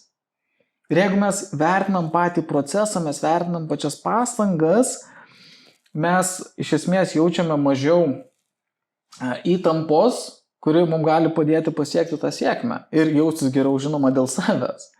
Tai iš esmės, taip, tas lygybės ženklas tarp tai, ką aš pasiekiu ir kokia yra mano vertė, labai paprastai pasakysiu, jisai yra labai geras, jeigu man sekas. Žiūri gerai, ar ne? Jeigu viskas eina pagal planą, savivertė važiuoja aukštyn, viskas gerai. Bet tik tai susidursiu su sunkumais, viskas. Mano savivertė griuva. Tačiau jeigu aš imsiu tą kitą modelį, kad aš į savo pastangas kreipiu dėmesį, ar ne, tuomet aš galiu savo savivertę turėti stabilesnę. Ir tas ir yra momentas, ta tokia siekiamybė, kad mano savivertė priklausytų nuo manęs. Tai reiškia, jeigu ir patyriau nesėkmę, aš galiu įžvelgti toje nesėkmėje, ką aš padariau ne tai ir tai jau bus pamoka. Ir vien tai, kad aš įžvelgiau tą pamoką, kad aš įdėjau pastangas, aš galiu dėl savęs gerai jausis, kad koks aš esu šaunuolis, kad aš klaidoje pamačiau pamoką ir galbūt stengsiuosi kitą kartą tos klaidos nekartoti. Bet čia turbūt ilgas procesas tai išmokti iš tikrųjų.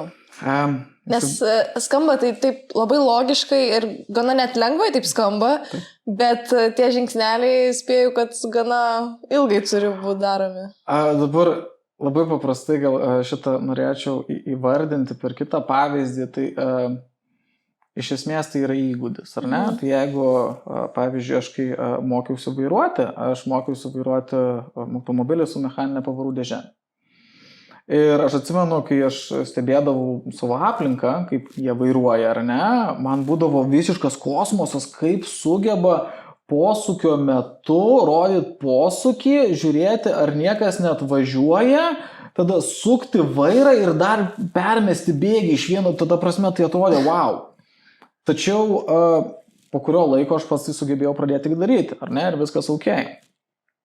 Tačiau jeigu man reiktų, tarkim, persėsti į kitą automobilio pusę, reiškia, perkeliam vairą į kitą pusę ir man reikėtų su kairę ranką mėtyti bėgius, mano įgūdis yra su dešinė ranka tai daryti, o dabar reikia su kairė, reiškia, man reikėtų per naują išmokti.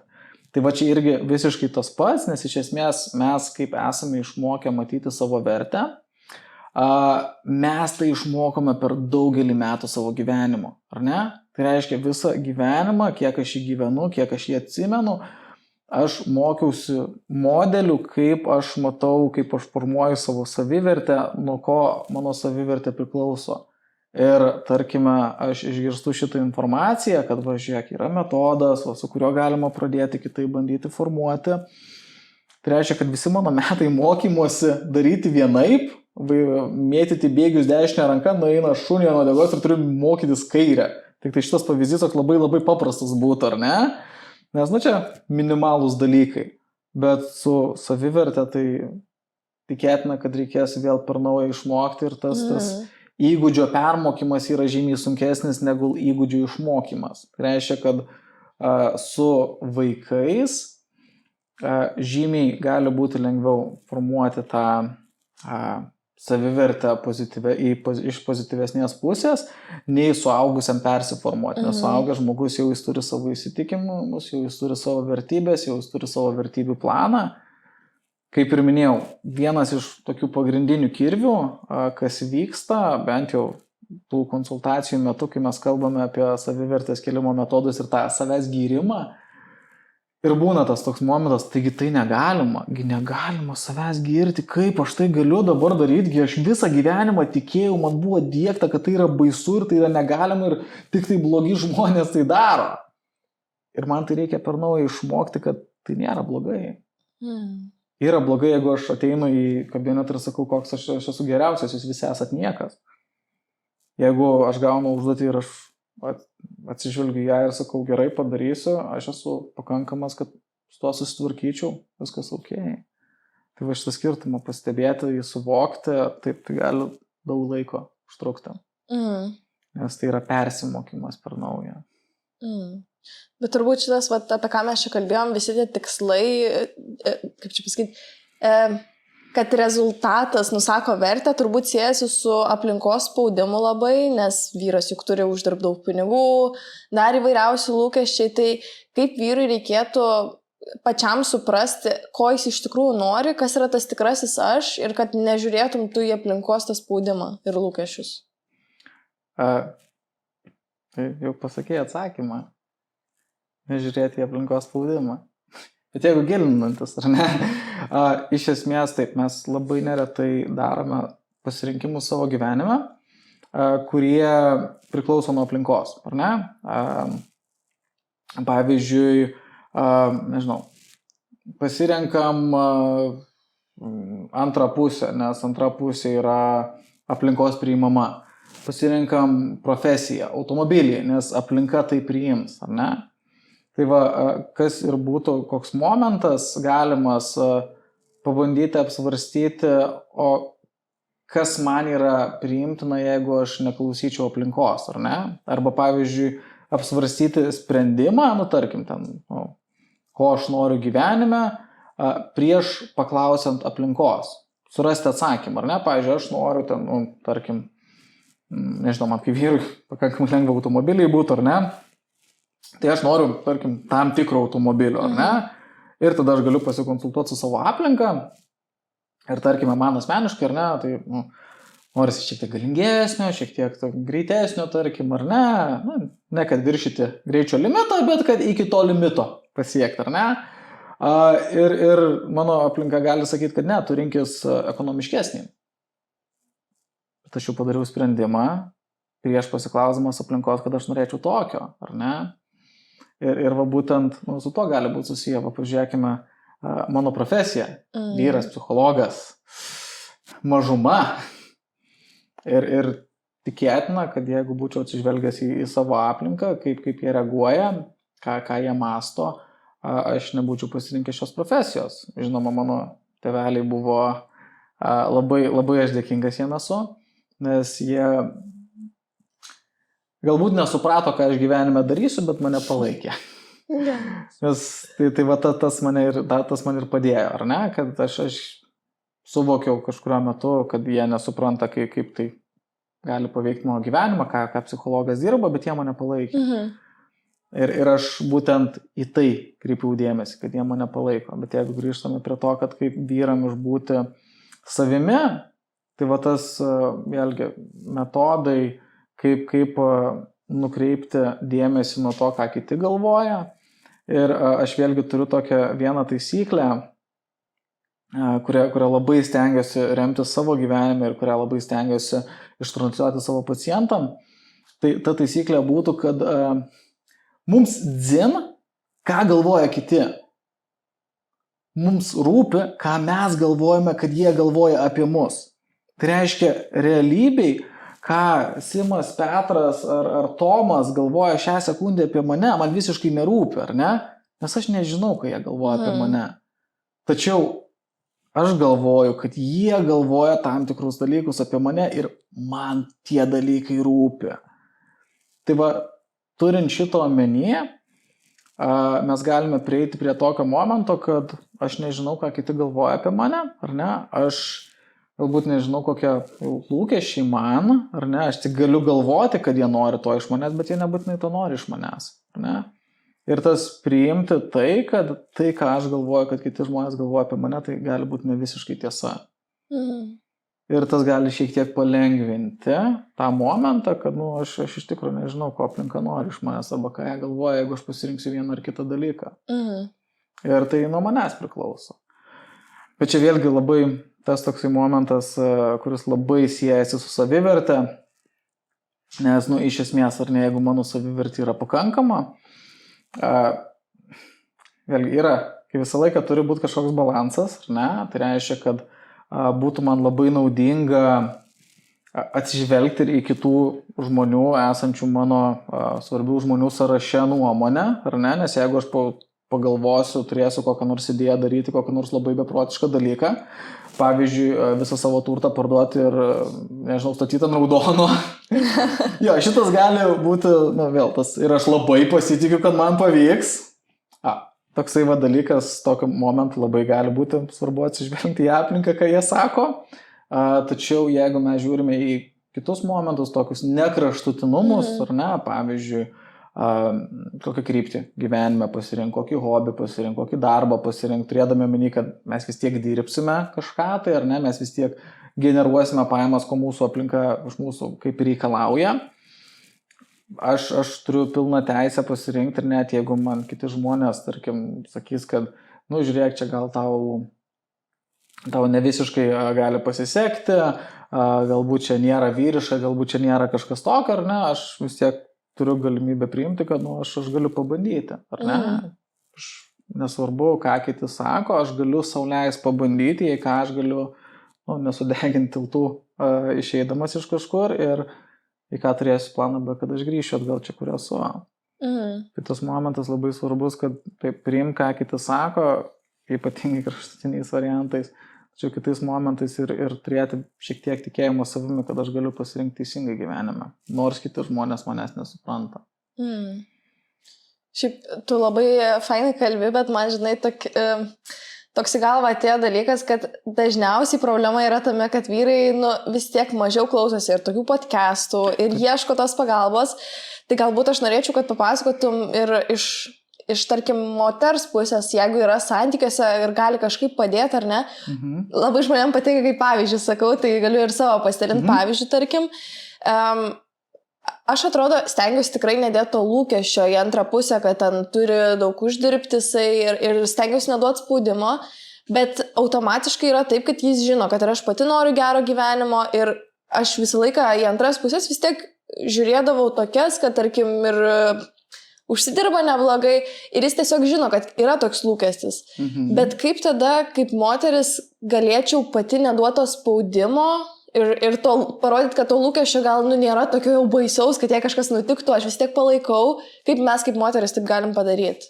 Pirmas dalykas būtų pademonstravimas vyro priėmimo. Tai reiškia, leidimas jam būti visokiam, jeigu jam yra sunku, nebandyti nuneigti jo kažkokių tai sunkumų, ar ne, jeigu jam sunku emociškai, demonstruoti tą visapusišką priėmimą, ar ne, kad aš tave priimu visokį, netgi kai tau sunku, netgi kai tu esi piktas, netgi kai aš esu pikta, ar ne, tai nereiškia, kad aš tavęs nemyliu, ar ne, va tą tokį per priėmimo demonstravimą ir tai per tą nuolatinį palaikymą. Per šitus momentus, ar ne, vėlgi galime mes eiti, ką nedaryti, tai galbūt neakcentavimo to, ar ne, kad aš su tavimi esu tik dėl to, kad kol tu turi pinigų, ar ne, ar neakcentavimo visą laiką ant pinigų, o akcentavimo būtent į santykį ir į priėmimą, kad aš tave priimu to, koks tu esi, jeigu ir tau bus sunku, aš tave priimsiu. Ir tas gali labai labai paskatinti fainiam dalykam. Aš atsimenu, kai man buvo sunkus momentai, tarkim, darbuose, ir galvodavau, kad viską mesiu ir išeisiu, ir pasidalindavau su savo žmona, kas man labiausiai suveikdavo, ir tas momentas, kai jinai sakydavo, okei, ir mes, jeigu tave jau visiškai, tau visiškai yra sunku, ir gerai, kažkaip mes susitvarkysime. Ir tas akcentavimas, kad mes, ir akcentavimas, kad tai yra finansiškai neprotingas sprendimas, išeiti iš darbo nieko neturint, jokio plano B, bet okei, susitvarkysim, kažką sugalvosim, ar ne, ir, aišku, aš šitą darbą neišeidavau, pasiventiliuodavau, papykdavau ir grįždavau atgal, viskas tvarkoj, bet man tas palaikymas, kad aš pritariu tavo šitam sprendimui, kuris gali mus finansiškai apriboti. Man tai buvo viskas, ko man reikėjo, kad aš tave priimu ir su tokiu sprendimu, jeigu tau per sunku, okei. Tai va tas toksai begalinis priėmimas visokio, galbūt čia galime vėl, labai svarbu, kad tai nebūtų kraštutinumai, ar ne, tai pavyzdžiui, jeigu tavo draugas dabar pradėtų vartoti narkotikus Ir užduodai, aš tave priimu, gerai, vartok, ar ne? Nu, į tokius gal nepereinam, bet iš esmės į tos laikomus, tarkim, normalius sunkumus gyvenime, kad nu, viskas tvarkoja, mes susitvarkysime. Kad ir su tais pačiais narkotikais iš tikrųjų, gerai, aš tave palaikau, jeigu tu prasme, jeigu tu mesi, aš suprantu, kad tau sunku, aš palaikau tavo metimą, aš tave vis tiek myliu. Tai trukdo mūsų santykiai, bet, nu, aš tave myliu. Aš noriu, kad mes tęstumėm santykį, ar ne? Ir aš palaikysiu visame tavo metime. Nu, jeigu čia, tarkim, į tą kraštutinumą, kurį netyčia paminėjau. Bet tas nuolatinis palaikymas, nuolatinis pritarimas, kad mes esame kartu. Kad nebūtų to, kaip čia dabar įvardinti, to sąlygotumo, kad aš su tavimi esu tik tol, kol gerai. Tas nuolatinis priminimas, mes esam kartu, mes esam pora ir kol mes būsime kartu, nu, ir mes būsime kartu nepaisant visko.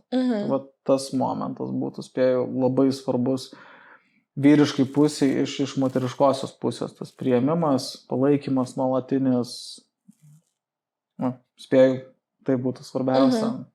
Aš dar gal vieną dalyką norėčiau irgi pabrėžti, ką pastaruoju metu kažkaip pati savo vis primenu, kad apskritai kiekvienoje situacijoje, nu, mes šiaip negalim kontroliuoti kitų žmonių ir mes nesam atsakingi už kitų emocijas, net jeigu va būtent kaip ir ten klausiau apie tą spaudimą.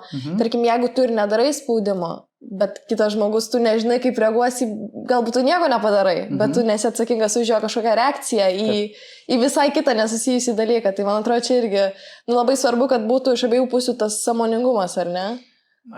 Taip ir labai aš norėčiau dar užakcentuoti, kad taip, mes nesam atsakingi už kitų žmonių emocijas, visiškai pritariu, tačiau mes esam atsakingi už savo veiksmus. Ir mūsų veiksmai gali daryti įtaką kitų žmonių emocijai. Tai va, linko aš labai ką skatinčiau ir ką nu, vėl akcentą tą tokį labai stiprų dėčiau, kad vis tiek aš esu atsakingas už savo veiksmus ir mano veiksmai gali padėti kitam žmogui jausis geriau. Tai jeigu pamatau, kad kažkas nesuveikė vieną kartą, nu, nereiškia, kad aš visiškai pasiduodu ir darau, ką noriu. Ne? Tai reiškia, kad aš vis tiek galiu toliau bandyti. Ne? Aš vis tiek galiu toliau bandyti daryti įtaką to žmogaus emocijom. Ar ne? Tai pavyzdžiui, įsivaizduokime, kad, tarkim, mano antra pusė supyksta ant manęs ir aš noriu tą pyktį pabaigti, išsklaidyti, ar ne, kažkokį tą nesutarimą užbaigti. Ir aš klausiu, nu, kas nutiko, ar ne, ir sako, nieko. Nu, klasikinis variantas, ar ne? Tai nereiškia, kad aš turiu pasiduoti, aš išgirdau nieko, gerai, daryk savo dalykus, aš einu ten savo veikti, ar ne? Tai reiškia, kad aš vis tiek galiu kelis kartus dar paklausti, vėl kaip ir minėjau, pokalbio eigoje, kad svarbu labai kalibruoti, ar ne? Tai reiškia, jeigu matau, kad jau čia tuoj įvyks sprogimas, galiu atsitraukti, ar ne? Bet švelniai galiu vis tiek bandyti tą nesutarimą numalšinti. Ir viskas su tuo yra tvarkoje, ar ne? Tai labai svarbu nepamiršti, kad aš nesu atsakingas, tačiau aš galiu daryti įtaką.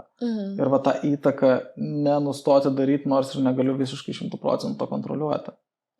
Bet tas, manau, būtų labai svarbu.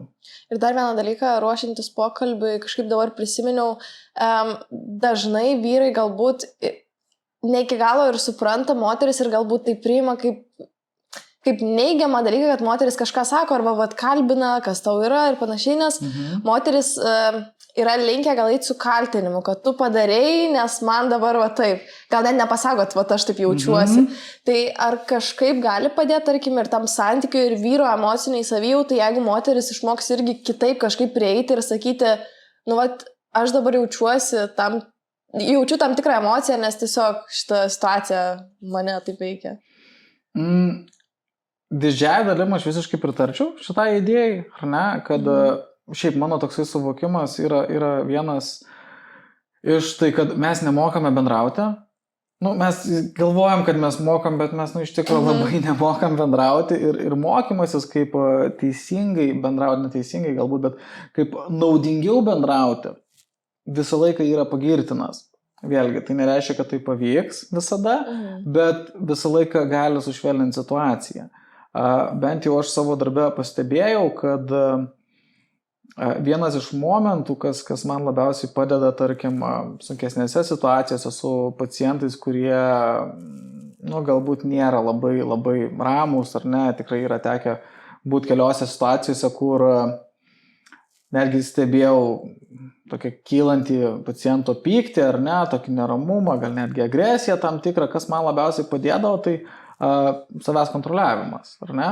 Savęs kontroliavimas ir jeigu mes mokysime save kontroliuoti, tada mes galime padėti kitam žmogui irgi jausis ramiau. Tai galbūt čia kitas būtų metodas, ar ne, kad per savęs kontroliavimą ir žinoma per tavo pačios įvardintą naudingesnį bendravimą. Tai reiškia išsakymą, kad žiūrėk, aš taip jaučiuosi, nes gal iš vyriškosios pusės, bent jau man asmeniškai, labai svarbu yra suvokti, kaip ir kodėl aš darau tam tikrus dalykus. Tai reiškia, man labai yra svarbu suvokti, jeigu, tarkime, mano brangioji man pasakytų, tarkim, kad mano kažkoks tai elgesys, kai aš kažkokį elgesį atlieku, jinai jaučiasi kažkaip, tai ar ne, man labai yra svarbi jos emocinė būsena. Ir tai reiškia, kad aš per tą emocinę būseną galiu bandyti keisti savo elgesį, nes tai yra man pakankamai svarbi priežastis. Jeigu tai per kaltinimo prizmę, kad tu to nedaryk, nes aš tai blogai jaučiuosi, tavo bėdos, tu čia jauties, ne aš, ar ne? Bet jeigu eis, vėlgi, man labai patiko vienas pavyzdys, galbūt taip pavadinsiu, kai du vilkai gamtoje pešasi, ar ne, jie kaunasi, ar žinai, kaip baigėsi kova, kaip atrodo, kokiu gestu parodo pralaimintysis vilkas, kad jisai pasiduoda, kad jis pripažįsta kito vilko pergalę. Aš įsivaizduočiau atsigulą gal. Jisai parodo kaklą. Reiškia, jisai parodo savo vietą, ar ne, kuriai tas jau laimėtojas vilkas, jeigu jis ją įkastų, iš karto nužudytų, ar ne? Tai reiškia, pagrindinę savo arteriją atveria. Ir iš esmės, jeigu jis to nepadarytų, jeigu jis neparodytų savo pažeidžiamumo, kova vyktų iki tol, kol vienas iš jų mirtų, kol vienas iš jų žūtų, ar ne? Visiškai taip pat yra ir santykyje. Jeigu mes einame į kažkokį tai nepasitenkinimą, ar ne, ir jeigu mes eisime per kaltinimą, tai mes kovosim vienas su kitu. Bet jeigu mes eisime per būtent tavo pasiūlytą metodą, ar ne, kad aš jaučiuosi taip, kai vyksta šitie dalykai, ar ne, tai aš einu per savo pažeidžiamumą. Ir tada kitam žmogui kyla mažesnis noras pulti. Visiškai taip pat kaip su vilkais, taip ir šitoj vietoj, tiesiog noras mažesnis, nes mes galime didesnę tikimybę, kad pasieksime kažkokį sutarimą, didesnę tikimybę, kad pasieksime kažkokį bendrą rezultatą. Bet būtent tokiu būdu, tokiu metodu. Gal norėčiau eiti prie pagalbos apskritai, kaip vyrai gali savo padėti, kada jau yra signalai, ar ant kūno, ar bendrai tiesiog savijautos, kada reikėtų kreiptis pagalbos? Galbūt keletą tokių momentų turėčiau atkreipti dėmesį. Tai vienas dalykas, kai prasideda kažkokie tai negalavimai, galbūt taip įvardinčiau, ar ne, tai psichosomatika, psichologijoje žinoma, tai iš esmės šitas žodis reiškia, kai mano psichikai yra labai sunku, jinai tai perleidžia į kūną, ar ne, tai kai atsiranda kažkokia tai nepaaiškinami skausmai, virškinimo problemos, ar tiesiog kažkokie fiziniai simptomai, kurių negali paaiškinti medicina, ar ne, tai pavyzdžiui, tarkim, man prasideda kažkoksai tai skrandžio niuansas, aš nueinu pas gydytojus ir man gauna visus siuntimus, visus ištyrimus ir man nieko neparodo. Ne? Man parodo, kad viskas iš esmės yra tvarkoj. Tai va, tokiais atvejais. Arba kai mes matome, kad didėja dirglumas, irzlumas, didėja visi šitokie sunkumai. Tai va, tokiu atveju būtų rekomenduotina kreiptis. Kai aš matau, kad man labiausiai patinkantis momentas, patinkantis apibūdinimas psichiatrinio pobūdžio sutrikimo yra, vėl, tai nėra galbūt čia visiškai mokslinis dalykas, bet kaip aš tai suvokiu, kai tai pradeda trukdyti gyvenimui. Ne? Tai reiškia, jeigu mano pyktis, mano nerimas, mano liūdesys, kaltė ar gėda man pradeda trukdyti funkcionuoti, man pradeda trukdyti darbe, man pradeda trukdyti santykiuose, tada būtų tas ženklas, kada reikėtų kreiptis. O kokia yra va ta seka, ar reikėtų registruotis iškart, tarkim, nu, pavyzdžiui, aš kaip pati iškart pas psichoterapeutę ėjau, bet ar verta būtų nueiti pas šeimos gydytoją, pavyzdžiui, pas jūs LT Medico, kaip suprantu, ten galima ateiti pas šeimos gydytoją, jinai nukreipia, ar ne? Iš esmės, LT Medico yra galimybė ir tiesiog užsirašyti pas psichologą be šeimos gydytojo siuntimo. Tai psichologą, psichoterapeutą, man atrodo, skirtumų, šį kartą tikrai nesigilinsiu jų skirtumą, bet iš esmės galima LT Medicui tikrai užsirašyti tiesiogiai pas psichologą arba pas psichiatrą, jeigu mes matome poreikį tam, ar ne, nes kai kada yra tikrai naudinga medikamentinė intervencija, kad papildomai padėti susitvarkyti su tais sunkumais. Tai kažkokio tokio, kad šeimos gydytojas siunčia pas psichologą, tokio dalyko nėra. Galima tiesiogiai skambučio pagalba užsiregistruoti pas psichologą ar pas psichiatrą į konsultaciją. Tai priminimas, psichiatras dirba su medikamentais, psichologas dirba kalbom. Arba psichoterapeutas, psichologas kalbom. Aha. Tai ir kadangi aš jau sakiau, kad man labai patinka šiaip tavo retorika visa ir labai faina man net pačiai būtų, atrodo, konsultacijai būtų, tai tikrai labai kviečiu ir registruotis pas tave LT Medicoj. Bet dar gal pabaigai norėčiau, kad apibendrintum ir kažkokią rekomendaciją, tą gal vieną žingsnelį kažkokį vyram parekomenduotum, kaip jiem pagerinti savo emocinę savijautą. Galbūt būtų ta tokia idėja, kad vėl noriu grįžti prie pagrindinės idėjos, kad 90% problemų yra mūsų galvose. Ir kaip ir prieš tai buvau uždavęs klausimą tau pačiai, ar tavo praeities problemos atrodo tokios baisios šiai dienai? Ne, ar ne? Tai va ir tai yra pagrindinė idėja, kad mūsų tos problemos, kurias mes šiai dienai patiriame, didžioji jų dalis yra mūsų galvose, taip jos mums šiai dienai yra labai svarbios, bet didžioji dalis yra mūsų galvose. Ir labai galbūt parekomenduočiau kreiptis pagalbos iš tos pusės, kad kai kada mūsų draugai mums negali padėti